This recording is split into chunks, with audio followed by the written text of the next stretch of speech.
محمد علی صاحب، آپ سے گفتگو کا آغاز کرنا چاہیں گے اور تھوڑا سا یہ بتائیے، یہ جو پاکستان نے کلاؤٹ حاصل کیا ہے یا گڈ ول بنائی ہے اس معاملے کے اندر، کیا سمجھتے ہیں کیا یہ خطے کی سیاست کو ری ڈیفائن کر سکتی ہے، خاص کر بھارت کے تناظر میں جو آوازیں جس طرح کی ہم دیکھ رہے ہیں اب اٹھ رہی ہے؟ بہت شکریہ. میں سمجھتا ہوں کہ ایز اے پاکستانی میں بہت فخر محسوس کر رہا ہوں آج کہ پاکستان جو ہے وہ ایک زمانے میں جس طرح جینیوا یا وینس یا وینا یا نیو یارک ایسے مراکز سمجھے جاتے تھے جہاں پہ دنیا کی تاریخ کے امن کے قسمت کے فیصلے کیے جاتے تھے، اور ایک ایسے ٹائم پہ علینا جبکہ ورلڈ آرڈر مکمل طور پہ جو ہے وہ انتشار کا شکار ہے اور عالمی برادری کا عالمی قوانین، عالمی اداروں کے اوپر اعتماد بری طرح مجروح ہو چکا ہے، پاکستان ایک ایسے ٹائم پہ امن، عالمی قانون، سلامتی اور استحکام کے ایک امید کے طور پہ سامنے آیا ہے. تو یقینی طور پہ میرے لیے بڑا فخر کا مقام ہے. میرا خیال ہے اثرات کا اگر احاطہ کر لیں تو مودی صاحب کی آپشنز اور ریئیکشن کو بھی ہم حقیقت پسندانہ انداز میں سمجھنے میں بہتر مدد ملے گی. دیکھیں، بنیادی طور پہ اس جنگ کے جو مقاصد اسرائیل کے تھے وہ اس مشرق وسطیٰ کی تشکیل نو تھی.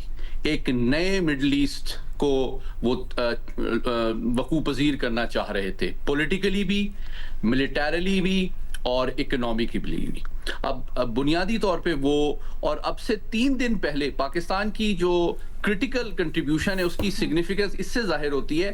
3 دن قبل پاکستان ایک ایسے نازک موڑ پہ کھڑا تھا کہ عین ممکن تھا کہ ہمارے عرب بھائی جوابی کارروائی میں ایران کے خلاف شامل ہو جاتے، اور یہی وہ خواہش تھی اور کوشش تھی اسرائیل کی کہ یہ تمام عرب ممالک مل کے جنگ میں امریکہ کے ساتھ ایران پہ حملہ کرتے ہیں. لیکن الحمدللہ ہمارے دن رات کی بڑی پیشنٹ اور دانشمندانہ سفارتکاری کے نتیجے میں یہ جنگ جو ہے وہ ختم ہوئی.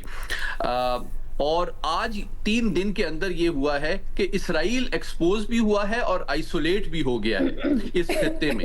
اب آپ دیکھیں 3 دن پہلے جو غم و غصہ ایران کے خلاف تھا، کل آپ نے دیکھا کم و بیش 30-40 عالمی لیڈرز کی بات ہوئی ہماری قیادت سے، سب نے ہمیں سپورٹ بھی کیا اور زیادہ تر عرب ممالک نے اسرائیل کو لبنان کے خلاف جارحیت پہ کنڈیم بھی کیا. تو 3 دن کے اندر جیو پولیٹکس بالکل مڈل ایسٹ کی تبدیل ہو گئی ہے، الحمدللہ تھینکس ٹو پاکستان's رول. دوسری بات یہ ہے کہ مڈل ایسٹ کے اندر آپ امریکہ کی کا سینٹیمنٹ دیکھیں، ایران کا سینٹیمنٹ دیکھیں، عرب ممالک کا سینٹیمنٹ دیکھیں. ایک لفظ میں اگر میں کہوں، امریکہ جو ہے وہ وکٹری ڈکلیئر اس کے تینوں پاور سینٹرز کر چکے ہیں، وائٹ ہاؤس بھی، پینٹاگون بھی اور اسٹیٹ ڈپارٹمنٹ بھی، جس سے ثابت یہ ہوتا ہے کہ مزید جنگ جاری رکھنے کی ایپیٹائٹ نہیں ہے کسی بھی پاور سینٹر میں واشنگٹن میں.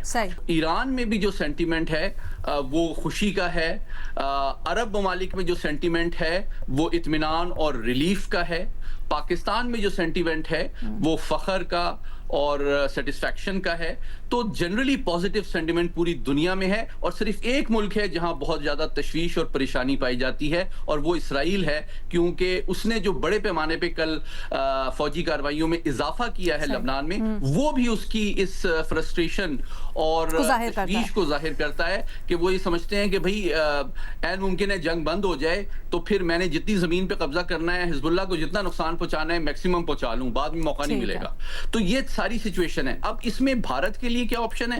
بھارت کے لیے اگر تینوں ڈومینز میں دیکھا جائے وہ بہت پریشان ہیں. پچھلے 1 سال سے جو تسلسل چلا ہے، پاکستان نے ایک تو ملٹری ڈومین میں ان کو ہمبل کیا، ہیومیلیٹ کیا، ان کا نیریٹو پوری دنیا نے ریجیکٹ کیا. پھر آپ دیکھیں ان کی سفارتی کوششیں پاکستان کو آئسولیٹ کرنے میں ناکام ہوئی، اور اب جا کے پاکستان پوری دنیا میں امن اور استحکام کا ایک مرکز بن کے ابھرا ہے. تو وہ اب ان کا کمپٹیشن کے زیادہ، پہلے تو ہم یہ سمجھ دکھا رہے تھے دنیا میں کہ وہ ارریسپانسبل ہیں، ٹیررسٹ کو سپانسر کر رہے ہیں، ڈی اسٹیبلائز کر رہے ہیں، جھوٹ بول رہے ہیں.